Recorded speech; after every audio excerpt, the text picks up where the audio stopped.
നമസ്കാരം. ഇന്നലെ ഛത്തീസ്ഗഡിൽ ജാമ്യം ലഭിക്കേണ്ടിയിരുന്ന നമ്മുടെ രണ്ട് കന്യാസ്ത്രീമാർക്ക് എന്തുകൊണ്ടാണ് അത് ലഭിക്കാതെയായത്? എന്തായിരുന്നു അതിൻ്റെ തടസ്സം? എന്താണ് ശരിക്കും അവിടെ സംഭവിച്ചത്? ഇതിനെക്കുറിച്ചാണ് ഞാൻ പറയുന്നത്. ഇവിടെ മാധ്യമങ്ങൾ നമ്മൾക്ക് മുന്നിൽ നിരത്തുന്നതൊന്നുമല്ല സത്യം. അവർ നമ്മെ തെറ്റിദ്ധരിപ്പിക്കുകയാണ്. സത്യം എന്തെന്ന് നിങ്ങൾ തിരിച്ചറിയണം. കന്യാസ്ത്രീകളുടെ ആശുപത്രിയിൽ ജോലിക്കാരനായ യുവാവിനോടൊപ്പം 3 ആദിവാസി പെൺകുട്ടികൾ റെയിൽവേ സ്റ്റേഷനിലെത്തുന്നു. അവരുടെ കയ്യിൽ റെയിൽവേ ടിക്കറ്റോ പ്ലാറ്റ്ഫോം ടിക്കറ്റോ ഇല്ല. റെയിൽവേ പോലീസിന് ആദിവാസി പെൺകുട്ടികളാണ് എന്ന് മനസ്സിലായതോടുകൂടി അവരെ ചോദ്യം ചെയ്യുന്നു. സംശയകരമായ രീതിയിൽ അവരുടെ പെരുമാറ്റം കണ്ടതോടുകൂടി റെയിൽവേ പോലീസ് കന്യാസ്ത്രീകളുടെ അടുത്തേക്ക് വരുന്നു. കന്യാസ്ത്രീകളോട് കാര്യങ്ങൾ തിരക്കുന്നു. ഇതിനിടയിൽ ബജ്രംഗ് ദൾ പ്രവർത്തകർ അവിടെ എത്തുന്നു. കൃത്യമായ ആൻസറുകൾ നൽകാൻ സാധിക്കുന്നില്ല. സമ്മതപത്രമല്ലാതെ മറ്റൊന്നും തന്നെ അവരുടെ കയ്യിലില്ല. ഇത് അടുത്ത ഒരു വൈദികനുമായി ബന്ധപ്പെട്ടതോടെ വൈദികൻ വഴിയാകാം കുറച്ച് പെന്തക്കോസ്ത് വിശ്വാസികൾ അവിടെ എത്തുന്നു. അവർ ബജ്രംഗ് ദൾ പ്രവർത്തകരുമായി പരസ്പരം ജയ് ശ്രീറാം വിളികളും ഹല്ലേലൂയ വിളികളും മുഴക്കുന്നു. കുറച്ചുകൂടെ പ്രശ്നം അങ്ങ് കടുക്കുന്നു. പിന്നീട് അത് കേസിലേക്ക് മാറും. ശരിക്കും അവിടെ നിലവിൽ ക്രിസ്തുമതത്തിലേക്ക് പരിവർത്തനം ചെയ്യപ്പെട്ട ഒരു ആദിവാസിയുടെ ശവസംസ്കാരവുമായി നിലവിൽ ഒരു പ്രശ്നം അവിടെ കത്തി നിൽക്കുകയാണ്. സത്യത്തിൽ ഇന്നലെ ജാമ്യം ലഭിക്കേണ്ടതായിരുന്നു. അതിന് തടസ്സമായി മാറിയത് നമ്മുടെ ഇവിടുത്തെ മാധ്യമങ്ങളും രാഷ്ട്രീയക്കാരും ഇവിടെയും അതിലുപരിയായി ഛത്തീസ്ഗഡിലും ചെന്ന് ഉണ്ടാക്കിയ പ്രശ്നങ്ങളാണ്. ഛത്തീസ്ഗഡിൽ ഇതൊരു വലിയ വാർത്തയായിരുന്നില്ല, വലിയൊരു പ്രശ്നമായി അവരിത് കണ്ടിരുന്നില്ല. പക്ഷേ പാർലമെന്റിൽ ഈ വിഷയം രാഷ്ട്രീയമായി മുതലെടുക്കുവാൻ വേണ്ടി കോൺഗ്രസിന്റെ നേതൃത്വത്തിൽ നടത്തിയ കലാപരിപാടികളാണ് ഈ വിഷയം അവിടുത്തെ മാധ്യമങ്ങളുടെ ശ്രദ്ധയിലെത്തിയത്. അതിനോടൊപ്പം തന്നെ ജയിലിന് മുന്നിലും മറ്റുമായി ഉണ്ടാക്കിയ പ്രശ്നങ്ങൾ ഇതെല്ലാം അവിടെ മാധ്യമങ്ങൾ ഏറ്റെടുത്തു. അവിടുത്തെ എല്ലാ ലോക്കൽ മാധ്യമങ്ങളും ഇതിനെ സംബന്ധിച്ച വാർത്തകളും കേരളത്തിൽ നടത്തുന്ന സഭയുടെ ഭാഗത്തു നിന്നും നടത്തുന്ന പ്രസ്താവനകളും എല്ലാം അവിടെ ട്രാൻസ്ലേറ്റ് ചെയ്ത് അവിടെ വാർത്തയായി. ഇതോടുകൂടി അവിടുത്തെ ഹൈന്ദവ സംഘടനകളും ആദിവാസി സംഘടനകളും എല്ലാം ഈ പ്രശ്നത്തിൽ സർക്കാരിനെതിരായി, കന്യാസ്ത്രീകൾക്കെതിരായി അവിടെ ഒരു ആന്റി കേരള, ഒരു ആന്റി ക്രിസ്ത്യൻ അറ്റ്മോസ്ഫിയർ രൂപപ്പെട്ടു. ശരിക്കും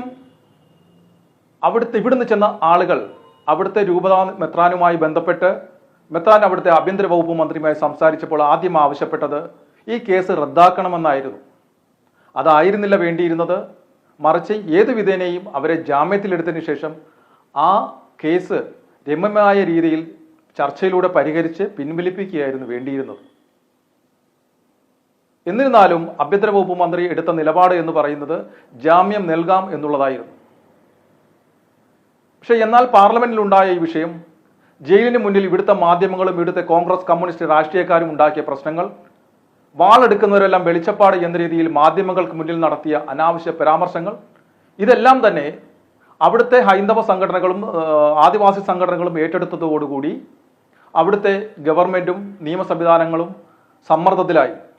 അവരെ സംബന്ധിച്ചിടത്തോളം കേരള BJP ഘടകമോ രാജീവ് ചന്ദ്രശേഖറോ സുരേഷ് ഗോപിയോ ജോർജ് കുര്യനോ ഒന്നുമല്ല അവരുടെ പ്രശ്നം.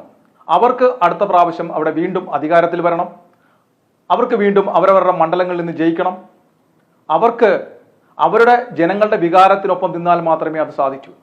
അതുകൊണ്ടാണ് ഇവിടെ ഈ കോൺഗ്രസ് ഈ പരാക്രമങ്ങളെല്ലാം കാണിക്കുമ്പോഴും അവിടുത്തെ പ്രാദേശിക കോൺഗ്രസ് നേതാക്കൾ മുതൽ പ്രതിപക്ഷ നേതാവ് വരെയുള്ള കോൺഗ്രസ്സുകാരും ഒരു കോൺഗ്രസ് MLAയും ഒരു കോൺഗ്രസ് MPയും ഇവിടുത്തെ മാധ്യമങ്ങൾ അഭിപ്രായം ചോദിക്കുവാൻ, മുൻ മുഖ്യമന്ത്രിയായിരുന്ന വ്യക്തിയുടെ ഉൾപ്പെടെ ഇവിടുത്തെ മാധ്യമങ്ങൾ പലരും അഭിപ്രായം ചോദിക്കുവാനായിട്ട് ചെല്ലുമ്പോൾ അവർ ഒഴിഞ്ഞു മാറിക്കൊണ്ടിരുന്നത്.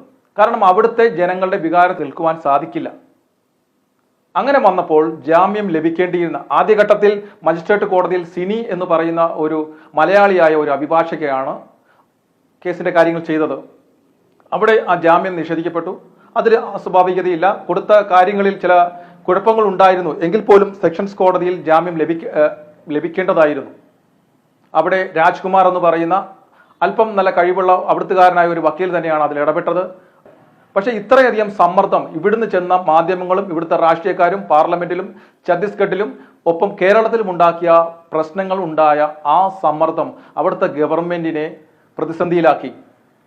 അവർ ഇലയ്ക്കും ഉള്ളിനും കേടില്ലാതെ ഇത് പരിഹരിക്കാൻ വേണ്ടി അവരുടെ കോർട്ടിലെ പന്ത് തട്ടി NIA ഇട്ടുകൊടുത്തു. അതാണ് അവിടെ സംഭവിച്ചത്. അല്ല എങ്കിൽ ഇന്നലെ ജാമ്യം ലഭിക്കേണ്ടതായിരുന്നു. അവർ കോടതിയിൽ പറഞ്ഞത് ഈ ഒരു കാര്യത്തിൽ തീരുമാനമെടുക്കാൻ സെഷൻസ് കോടതിക്ക് അധികാരമില്ല എന്നുള്ളതാണ്.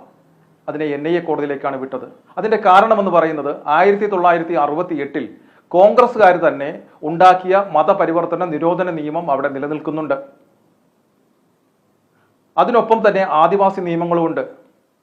അവിടുത്തെ നിയമപ്രകാരം ഒരു 18 വയസ്സ് കഴിഞ്ഞ ഒരു ആദിവാസി പെൺകുട്ടിയെ ഛത്തീസ്ഗഡ് സംസ്ഥാനത്തിന് പുറത്തേക്ക് ജോലിക്കോ മറ്റോ ആയി കൊണ്ടുപോകണമെങ്കിൽ അതിന് പ്രത്യേക സെക്ഷനുണ്ട്. അവിടെ അപേക്ഷ കൊടുക്കണം, അവിടെ രേഖകൾ സമർപ്പിക്കണം. അവർ അത് പരിശോധിച്ച് അവർ അനുമതി നൽകിയാൽ മാത്രമേ നിയമപരമായി ഈ പെൺകുട്ടികളെ പുറത്തേക്ക് ജോലിക്കായിട്ട് കൊണ്ടുപോകാൻ പാടുള്ളൂ. ഇവിടെ അത് ഉണ്ടായിട്ടില്ല. നമ്മുടെ ഒരു കന്യാസ്ത്രീകളുടെ ഭാഗത്തു നിന്നുണ്ടായ ഒരു വീഴ്ചയാണ്. അല്ല എങ്കിൽ ഇവർ ഈ പെൺകുട്ടികളെ കൂട്ടിക്കൊണ്ടുപോകാൻ പോകാതെ ആഗ്രയിലെയും എവിടേക്കാണോ കൊണ്ടുപോകാണ്ടിയിരുന്നത് അവിടുത്തെയും സന്യാസ സഭകളുടെ ഓഫീസിലേക്ക് മാതാപിതാക്കൾക്കൊപ്പം ഈ പെൺകുട്ടികൾ എത്താൻ ആവശ്യപ്പെടുകയും എഗ്രിമെന്റിലും സമ്മതപത്രത്തിലും സൈൻ ചെയ്ത് അവരെ അവിടെ ജോലിക്കെടുക്കുകയും ആയിരുന്നു വേണ്ടിയിരുന്നത്. അല്ല എങ്കിൽ കൃത്യമായ നടപടിക്രമങ്ങൾ പാലിച്ചുകൊണ്ടാണ് ഈ പെൺകുട്ടികളെ ഛത്തീസ്ഗഡിൽ നിന്നും കൂട്ടിക്കൊണ്ടു പോരേണ്ടിയിരുന്നത്. ഇവിടെ അത് ഉണ്ടായില്ല. നിരക്ഷരരായ ഗ്രാമീണരുടെ കൈവശം മറ്റാരോ എഴുതി കൊടുത്ത സമ്മതപത്രത്തിൽ അവര് സൈൻ ചെയ്യുക മാത്രമാണ് ചെയ്തത്. ആ ഒരു സമ്മതപത്രം മാത്രം ഒരു ആദിവാസി പെൺകുട്ടിയെ സംസ്ഥാനത്തേക്ക് ആഗ്ര പോലുള്ള സ്ഥലത്തേക്ക് അല്ല ഇന്ത്യയിൽ എവിടേക്കും കൊണ്ടുപോകണമെങ്കിൽ അത് പോരാ. അതുപോലെ തന്നെ ഇവിടുത്തെ മാധ്യമങ്ങളും മറ്റു ചില ആളുകളും പറയുന്നത് പോലെ അല്ല. ഇതിൽ മതമാറ്റ വിഷയം എങ്ങനെയാണ് കടന്നുകൂടിയത് എന്ന് ചോദിച്ചാൽ നിലവിൽ രേഖകൾ പ്രകാരം ആ പെൺകുട്ടികൾ ഇപ്പോഴും ആദിവാസി ഗോത്ര വിഭാഗത്തിലെ ഹൈന്ദവ ജാതിയിൽപ്പെട്ടവരാണ്. അവർ കഴിഞ്ഞ 5 വർഷമായി ക്രിസ്ത്യൻ വിശ്വാസികളാണ്.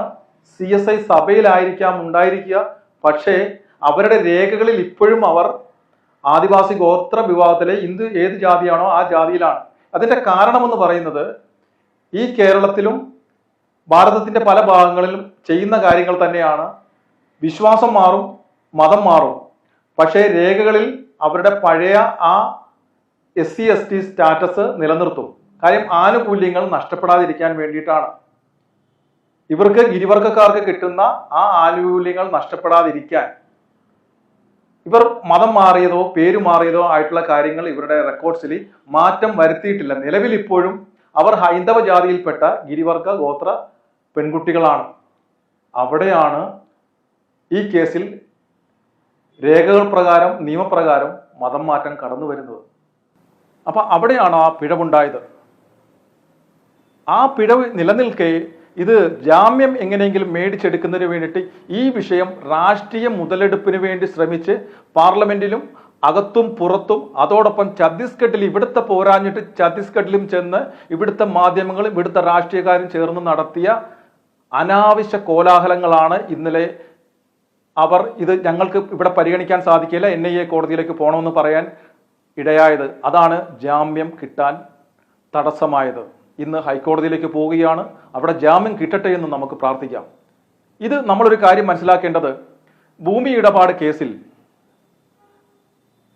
അന്ന് കർദിനാളായിരുന്ന അഭിവന്ദ്യ ജോർജ് ആലഞ്ചേരി പിതാവിന്റെ വക്കീൽ ഹൈക്കോടതിയിൽ പറഞ്ഞത് ഭൂമി ഇടപാടിൽ കാനൂനികമായ എല്ലാ നിയമങ്ങളും പാലിക്കപ്പെട്ടിട്ടുണ്ട് എന്നാണ്. അന്ന് ജഡ്ജിയായിരുന്ന കമാൽ പാഷ ചോദിച്ചത്, നിങ്ങൾ കാനൂൻ നിയമം പാലിച്ചുകൊള്ളൂ, പക്ഷേ സിവിൽ നിയമങ്ങൾ ലംഘിച്ചിട്ടുണ്ടോ എന്നുള്ളതാണ്. അപ്പോൾ കർദിനാളായാലും വൈദികനായാലും കന്യാസ്ത്രീ ആയാലും പിതാവായാലും ഇവിടുത്തെ ഏത് രാജ്യത്ത് നമ്മളായിരിക്കുന്നുവോ അവിടുത്തെ നിയമം നമ്മൾ പാലിക്കുവാൻ തയ്യാറാവണം. അതായിരുന്നു വേണ്ടിയിരുന്നത്. അപ്പോൾ എനിക്ക് എൻ്റെ പ്രിയപ്പെട്ട പിതാക്കന്മാരോടും വൈദികരോടും പറയാനുള്ളത്, നിങ്ങൾ ഈ അവസരത്തിൽ ഈ ഒരു ഓപ്പോസിറ്റ് നിൽക്കുന്ന ആളുകളെ ശത്രുക്കളാക്കി പ്രശ്നം രാഷ്ട്രീയ വൈരാഗ്യത്തിലേക്കും വാശിയിലേക്കും എത്തിക്കാതെ നിങ്ങൾ ഈ വിഷയം രമ്യമായി പരിഹരിക്കാൻ വേണ്ടുന്ന കാര്യങ്ങൾ പക്വതയോടുകൂടി ചെയ്യണം എന്നുള്ളതാണ്. കാരണം 2 കന്യാസ്ത്രീകളുടെ ജീവിതം വെച്ചാണ് നിങ്ങൾ രാഷ്ട്രീയം കളിക്കുന്നത്. അത് ചെയ്യരുത്. കേരള ചരിത്രത്തിൽ ആദ്യമായി ഒരു BJPയുടെ സംസ്ഥാന പ്രസിഡന്റ് കേരളത്തിന് പുറത്തെ മിഷണറിമാരുമായി ബന്ധപ്പെട്ട വിഷയത്തിൽ നമ്മൾക്കൊപ്പമാണ് എന്ന് പറഞ്ഞുകൊണ്ട് അവർ ആ വിഷയം കന്യാസ്ത്രീകളുടെ മോചനത്തിനായി ഏറ്റെടുക്കുകയും ഒരു പ്രതിനിധിയെ അവിടേക്ക് അയക്കുകയും ചെയ്ത് വേണ്ട കാര്യങ്ങൾ ചെയ്യുമ്പോൾ അതിൽ ഒരു റിസൾട്ട് ഉണ്ടാകുന്നോ എന്ന് കാത്തിരിക്കാനെങ്കിലുള്ള ക്ഷമ നിങ്ങൾ കാണിക്കേണ്ടതായിരുന്നു.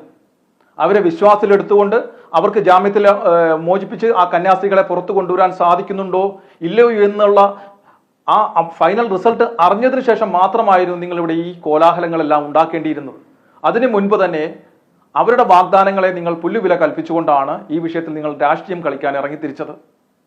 ശരിക്കും പറഞ്ഞാൽ ആ കന്യാസ്ത്രീകളുടെ മോചനത്തെ ഇല്ലാതാക്കിയത് ഇവിടുത്തെ രാഷ്ട്രീയക്കാരും മാധ്യമങ്ങളും ഈ കേരളത്തിലും ഛത്തീസ്ഗഡിലും പാർലമെന്റിലും ചെന്നുണ്ടാക്കിയ പ്രശ്നങ്ങളാണ്. അപ്പോൾ എനിക്ക് നിങ്ങളോട് അവസാനമായി ഒന്നുകൂടി അപേക്ഷിക്കാനുള്ളത്, ആ കന്യാസ്ത്രീമാരുടെ ജീവിതം വെച്ച് നിങ്ങൾ നിങ്ങളുടെ രാഷ്ട്രീയം കളിക്കരുത്.